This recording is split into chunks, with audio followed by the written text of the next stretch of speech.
COVID-19 को महामारीको अहिलेको अवस्था अहिलेसम्म हामीलाई थाहा छैन यो अवस्था कहिलेसम्म जान्छ। यसले हामी कतिजनालाई संक्रमण गर्न सक्छ र यो संक्रमणको कारणले हाम्रो जीवन के हुन्छ, हाम्रो सामाजिक पारिवारिक जीवन के हुन सक्छ भन्ने कुरा हामी कसैलाई पनि थाहा नभएको वर्तमान परिप्रेक्ष्यको कोभिड-19 को महामारीमा हामीहरू सबैजना एक किसिमको मनोवैज्ञानिक त्रास र डरमा बाँचिरहेको अवस्था चाहिँ छ। सुरुको लकडाउनको समयमा जुन बेलामा महामारी इटलीमा फैलियो, अमेरिकामा फैलियो, चीनमा फैलियो, त्यो बेलाको डर भन्दा अहिले चाहिँ तुलनात्मक रूपमा हामीमा कम भए पनि अझै पनि बहुसंख्यक मानिसहरू यो डर र त्रासको उसमा बाँचिरहेको अवस्था चाहिँ छ। यो डर र त्रासको अवस्थामा आज एकातिर मनोसामाजिक समस्याका कुराहरू विश्व स्वास्थ्य संगठनदेखि लिएर संयुक्त राष्ट्र संघसम्मले पनि सबै राष्ट्रहरूमा कोभिड-19 पछिको महामारी पछिको मनोसामाजिक स्वास्थ्यको बारेमा चर्चा गरिरहेको छ। राज्यहरूले मनोसामाजिक स्वास्थ्यको समस्यालाई कसरी एड्रेस गर्ने भनेर चाहिँ एक किसिमको नोटिस पनि दिएको अवस्था छ। अमेरिकामा त यो कोभिड क्राइसिस पछिको मेन्टल हेल्थ क्राइसिस भनेर पनि एक किसिमले फोरकास्ट गरिसकेको अवस्था छ भने आज हाम्रो नेपालमा पनि नेपाली दाजुभाइ दिदीबहिनीहरू पनि एक किसिमको मनोसामाजिक डर त्रासबाट गुज्रेको अवस्थामा विशेष गरेर पछिल्लो यो लकडाउन पिरियडमा अहिले पत्र पत्रिकामा जुन देखिरहेका छौं हामीहरुकोमा आत्महत्याको दर बढ्यो भनेर जुन किसिमको एउटा फ्याक्टहरु तथ्याङ्कहरु बाहिर निस्केको अवस्था छ, त्यो बारेमा हामीले अहिले सचेत हुनु धेरै जरुरी किन छ भने विशेष गरेर 15 देखि 40 वर्षका युवा युवतीहरू विशेष गरेर युवाहरू नै आज यो आत्महत्याबाट मरण भएको अवस्था देखिन्छ विश्वभरि नै। त्यसैले आज हामी साच्चै नै यो मनोसामाजिक समस्या विशेष गरेर अब आउने दिनमा हुने डिप्रेसनहरू, यो एन्जाइटी डिसअर्डर भन्छ, पोस्ट ट्रमेटिक स्ट्रेस डिसअर्डर भन्छ, यो विभिन्न किसिमको समस्याहरूले गर्दाखेरि आत्महत्याको संख्या बढ्ने क्रम चाहिँ छ।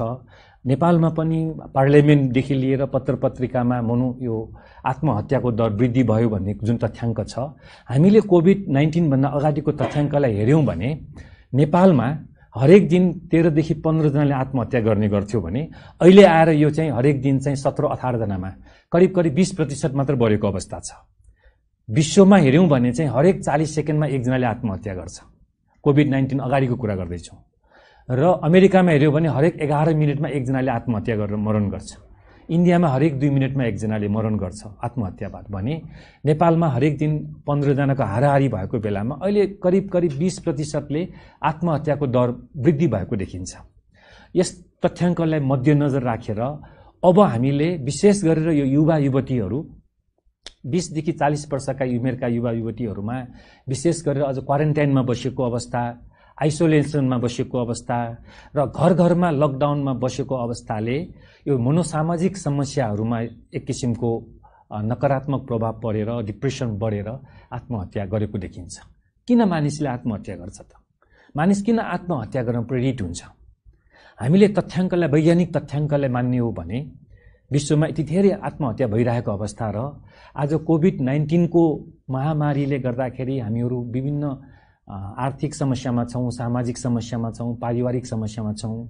कति हामीहरू चाहिँ ले आफ्नो आफन्तहरू गुमाएको अवस्था छ, कतिजनालाई आर्थिक समस्याले पिरुलीको अवस्था छ र कतिजना चाहिँ विभिन्न ठाउँमा अप्ठ्यारो अवस्थामा बसिरहेको अवस्था छ।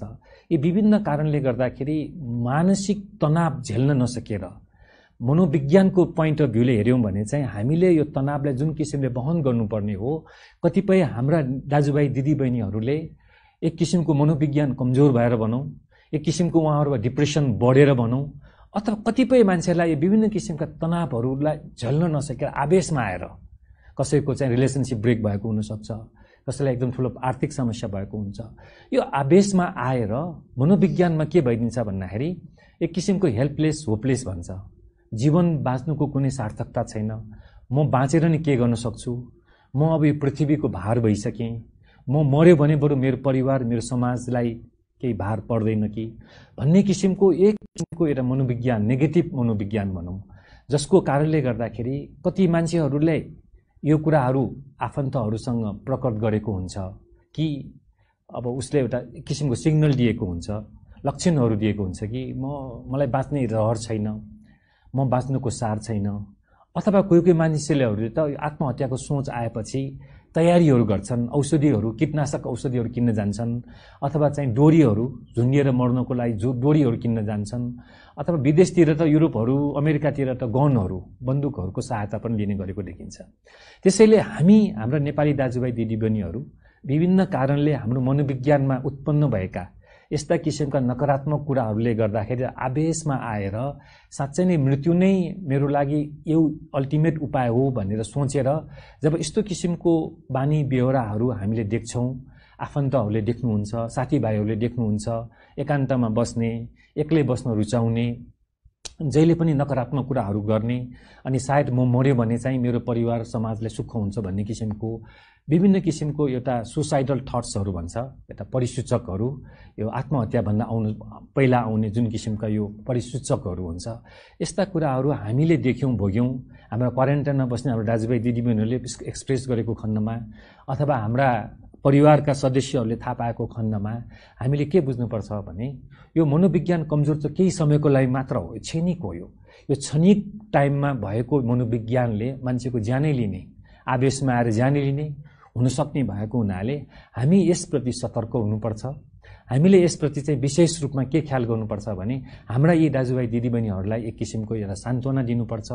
उहाँहरूको मनमा उब्जेका तनावहरू जसको कारणले उहाँले आफ्नो तनावलाई वहन गर्न नसकेको अवस्था, वहनै गर्न नसकिकन चाहिँ आत्महत्या रोज्ने सम्मको विचार उत्पन्न भएको अवस्थामा उहाँहरूको विचारहरू प्रकट गर्न दिएर, उहाँहरूले बोल्न दिएर, उहाँहरूको मनको कुराहरू बाहिर निकाल्न दिएर, अनि सकिन्छ भने उहाँहरूलाई चाहिँ अरू नजिकका चिकित्सक हुनसक्छ, मनोचिकित्सक हुनसक्छ, मनोविद काउन्सिलिङ गर्ने ठाउँ हुनसक्छ, ती विभिन्न ठाउँहरूमा कनेक्सन गराएर उहाँहरूलाई चाहिँ एक किसिमको एउटा काउन्सिलिङ विधिबाट, मनोचिकित्सकीय विधिबाट चाहिँ उपचार गर्न सक्यो अथवा काउन्सिलिङ गर्न सक्यो भने पनि हामीले यो आत्महत्याको सोचहरूलाई कम गरेर चाहिँ आत्महत्या हुनुबाट बचाउन सक्छौँ। र अर्कोतिर यो क्षणिक समय हुनसक्छ। अघि हामी भन्यौँ कति समय लाग्छ थाहा छैन, तर अहिलेसम्मको अनुभवमा हामी के देखिरहेछौँ, नेपाल चाहिँ धेरै लक्की के कुरामा छ भने हामीमा भएका भाइरसहरूले त्यति धेरै ज्यान लिएको अवस्था छैन। हामीमा भएको संस्कार, रेजिलियन्स भन्छौँ, भूकम्पपछि 72 सालको भूकम्पपछि पनि नेपालमा धेरै मनोसामाजिक समस्या बढ्छ भनेर विज्ञहरूले फोरकास्ट गरेका थिए। विभिन्न किसिमको depression, post traumatic stress disorder जस्ता रोगहरू बढ्छ भनेको थियो, तर बढेन। त्यो किन बढेन भन्दा हामीहरूको रेजिलियन्स पावर, हामीहरू रोगसँग लड्न सक्ने क्षमता, रोगसँग लड्न सक्ने हाम्रो संस्कार, हाम्रो संस्कृति, हाम्रो जुन किसिमको एउटा चालचलनहरू छ, एकले अर्कालाई सहयोग गर्ने, यो विभिन्न कारणले गर्दाखेरि भूकम्पपछि पनि यी मनोसामाजिक समस्याहरू कम भएको हामीले ज्ञान प्राप्त गरेका छौँ भने अहिले यो महामारीमा पनि हामी बीचको यो जुन संस्कार छ, जुन किसिमको सद्भाव छ, किनभने यो अहिले दुःखमा परेका हाम्रा नेपाली दाजुभाइ दिदीबहिनीहरू जो आर्थिक रूपले विपन्न छ, जो विभिन्न बेरोजगारीले अप्ठ्यारोमा परेको छ, विभिन्न किसिमको आफ्नो जीवनशैलीमा खानेकुराहरूको अभावमा छन् भने हामीले उहाँहरूलाई चाहिँ सहयोग गर्ने बेला हो, सद्भाव देखाउने बेला हो। त्यसैले मलाई कस्तो लाग्छ भन्दाखेरि मनोचिकित्सकको हिसाबले डिप्रेसन, एन्जाइटी भनेको ठुलो मानसिक रोग होइन। हामीहरूमा एक किसिमको समाजमा यो मानसिक रोग भनेपछि यो रोग निको हुँदैन, अब म केही गर्न सक्दिनँ भन्ने जुन नकारात्मक सोच छ त्यो होइन। अहिले यस्तो खालको डिप्रेसन, अझ विशेष गरेर महामारीबाट उत्पन्न भएको रिएक्टिभ डिप्रेसनलाई त बिना औषधि पनि ठिक गर्न सकिन्छ अथवा केही समयको औषधिले पनि ठिक गर्न सकिन्छ। त्यसैले अहिले हाम्रो अहिलेको समय भनेको हामीले यो रोगसँग लड्न सक्ने क्षमता वृद्धि गर्ने, एक किसिमको चाहिँ इम्युनिटी पावर वृद्धि गर्नको लागि हामीले स्वस्थ जीवनशैली अपनाउनुपर्छ। विशेष गरेर हामी लकडाउनमा छौँ भने, क्वारेन्टाइनमा छौँ, हामी आइसोलेसनमा छौँ भने हामीले दैनिक जीवनचर्यालाई चाहिँ एउटा रुटिन बनाएर हामी ठिक टाइममा सुत्ने, ठिक टाइममा उठ्ने, एक दिनमा 7 देखि 8 घण्टा सुत्न सक्यौँ भने हाम्रो शरीरमा एक किसिमको रासायनिक मेलाटोनिन भन्ने रासायनिक पदार्थले हाम्रो इम्युनिटी पावर बढाउन सक्छ।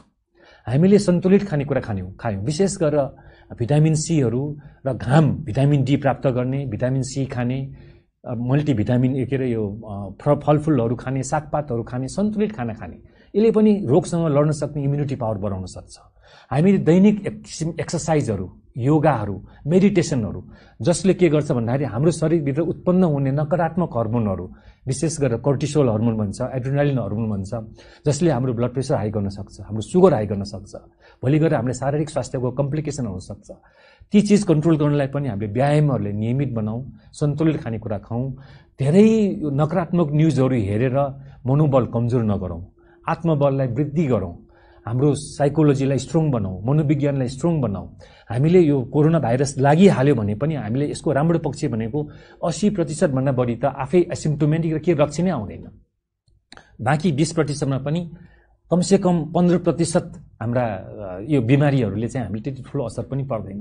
त्यसैले हामीले लागिहाल्यो भने पनि हामी एउटा सेल्फ आइसोलेसनमा बस्ने, हामीले क्वारेन्टाइन सेल्फ आइसोलेसन डिसिप्लिनलाई फलो गर्ने, दैनिक जीवनयापनलाई चाहिँ एकदमै सुचारू बनाउने, खानपिनको कुराहरूमा, मेडिटेसनका कुराहरू, योगाका कुराहरूमा पनि हामीले मेन्टेन गर्ने, हामी अलिकति फ्री टाइममा रिल्याक्सेसन पनि गर्ने, आजभोलि युट्युबबाट पनि हेर्न सक्छौँ।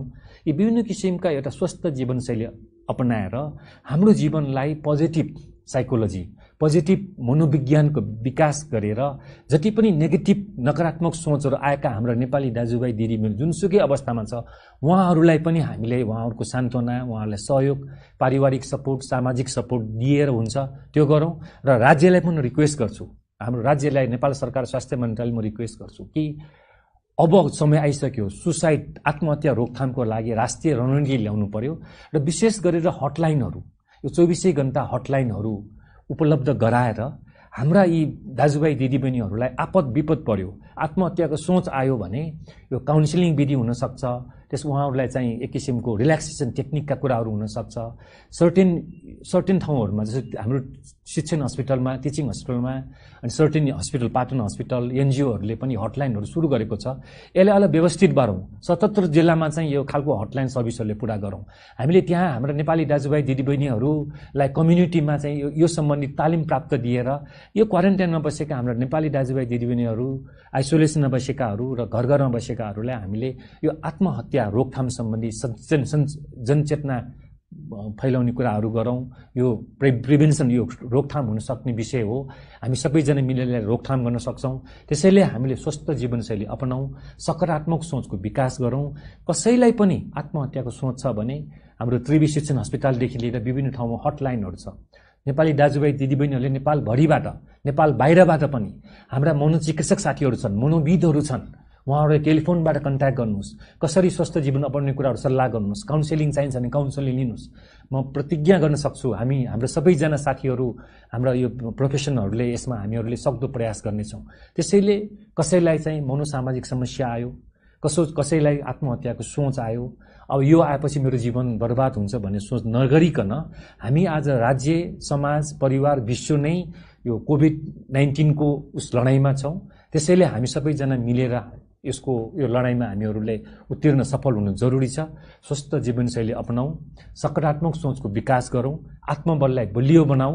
यसो गर्न सकेको खण्डमा हामीले धेरै कुराहरू, आत्महत्यादेखि मनोसामाजिक समस्यालाई हामी नियन्त्रण गर्न सक्छौँ, रोकथाम गर्न सक्छौँ, उपचारबाट कम गर्न सक्छौँ।